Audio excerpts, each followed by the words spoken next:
بہت پرانے زمانے میں ایک بادشاہ تھا جو بت پرستی کرتا تھا اور اپنی قوم کو بھی اس پر مجبور کرتا تھا۔ جو شخص اللہ ایک پر ایمان لاتا اسے سخت سزائیں دی جاتی۔ اس شہر میں چند نیک دل نوجوان رہتے تھے، ان کے دلوں میں اللہ تعالیٰ کی وحدانیت کی روشنی تھی۔ وہ چھپ چھپ کر اللہ کی عبادت کرتے اور آپس میں ایمان کی باتیں کرتے تھے۔ جب بادشاہ کو ان کے ایمان کا علم ہوا تو اس نے انہیں دربار میں بلایا اور حکم دیا کہ یا تو بتوں کو سجدہ کرو یا موت کے لیے تیار ہو جاؤ۔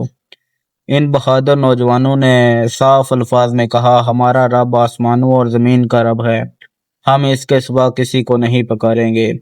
بادشاہ نے انہیں کچھ مہلت دی۔ اسی دوران یہ نوجوان شہر سے نکل گئے اور ایک پہاڑ کے غار میں پناہ لی، اللہ سے دعا کی، اے ہمارے رب، ہم پر اپنی رحمت نازل فرما اور ہمارے معاملے میں ہمارے لیے آسانی پیدا فرما۔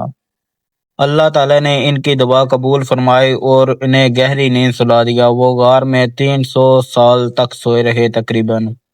اس دوران اللہ نے سورج کی روشنی، ہوا اور ان کے جسموں کی حفاظت کا خاص خیال فرمایا تاکہ ان کے جسم خراب نہ ہوں۔ جب اللہ کے حکم سے وہ بیدار ہوئے تو انہیں یوں لگا جیسے وہ ایک دن یا اس سے بھی کم سوئے ہوں۔ انہوں نے آپس میں کھانے کی بات کی اور ایک ساتھی کو شہر بھیجا، لیکن شہر بالکل بدل چکا تھا۔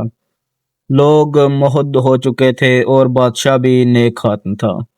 جب لوگوں کو ان نوجوانوں کا پتہ چلا تو وہ حیران رہ گئے۔ یہ واقعہ اللہ کی قدرت اور قیامت کے حق ہونے کی زبردست نشانی بن گیا۔